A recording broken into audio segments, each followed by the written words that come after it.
This one right here hurts because I think it's the second ball game that we played that we had a chance to win here at home that we just didn't finish, ball games and play the way we need to play in order to have success there at the end. But obviously, when you say this, it always sounds bad, but I don't want to take any credit away from LSU. But the fact is that we beat ourselves, in that game, and that's the thing that's most disappointing is our guys continue to play hard and do some things that we want them to do on the defensive end. But when you turn the basketball over and you don't make free throws, you're not giving yourself a chance to win. So we've got to find a way to lift our guys' spirits back up.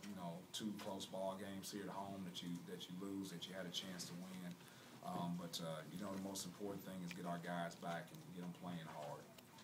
Rick, Gavin was pretty frank about that last time out. He said Coach told us to stop the basketball and stop Hickey, and we didn't listen. Is that more or less how you saw that go down? Well, I don't know if they didn't listen. I think more so than anything that Raquez is supposed to be the shadow guy to kind of keep him from getting loose, and Trevante is supposed to be in front of him, and I think they got kind of crossways when he crossed the court. And Hickey's a good player and made 2 plays at the end that won the ball game for him. So, you always second guess yourself whether you want to call a timeout or not in that situation, because if you call a timeout, everybody questions like you're giving LSU a chance to set it up.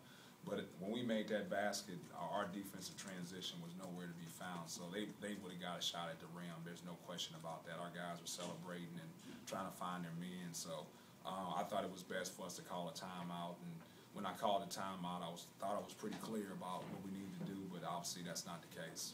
The free throws there late, I guess by my count, was missed 10 of the last 13, and how much of a factor?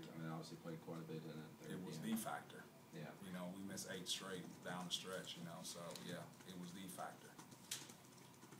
The guys just getting tired of the legs? Was the pressure getting to them? Any idea what you think it is? If I could answer that, then I'd be a free throw coach and not coach at all. I just go around the nation and solving those problems. So I can't answer that for you.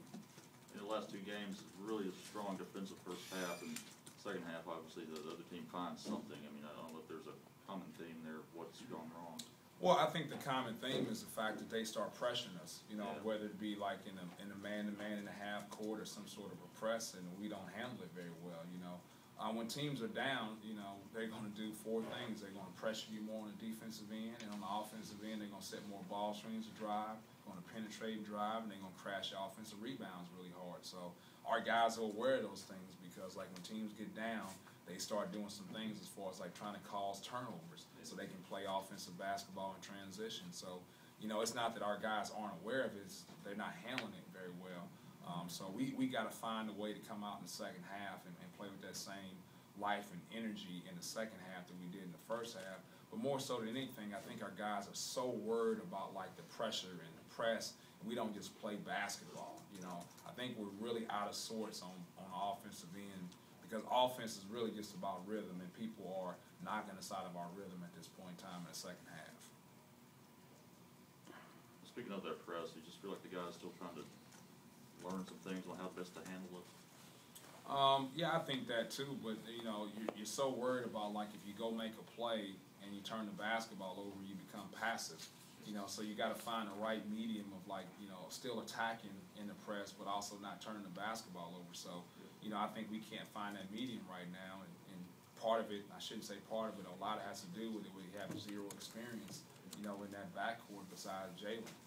What do you think of Gavin's night, especially going up against a guy like O'Brien, seemed to hold his own?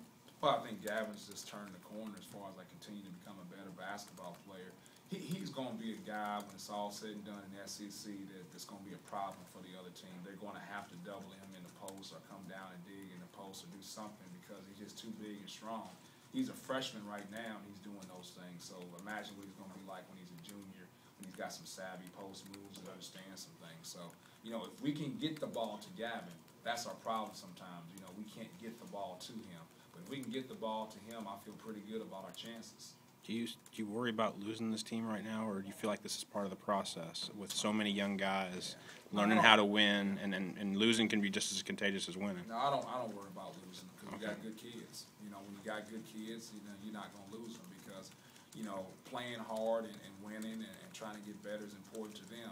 Now, if I had bad kids on the team, I'd be worried about that. But when you got good kids, I'm not worried about that. Okay. Gavin used the metaphor, it's like, you can't learn how to play the piano in one night. He seems to understand that this is a long process, I guess. Yeah, it's a process, but it's a process that our guys should be able to handle too, And maybe I want too much out of our team. Maybe, like I'm the only one that thinks that we should still be winning ball games with, 7, scholarship guys and attrition and things like that. But that's just the way I am. I believe if we go out and do things the right way, we're always going to give ourselves a chance to win. And we're giving ourselves a chance to win, minus like the turnovers and missing free throws. Minus the free throws, when you would go to the line, it seemed like the offensive execution and what they were doing independently in the offense was going pretty well throughout the entire 40 minutes. It looked like you got good looks even if it didn't go down. Yeah, and the most important thing is I thought we worked the shot clock. Yeah.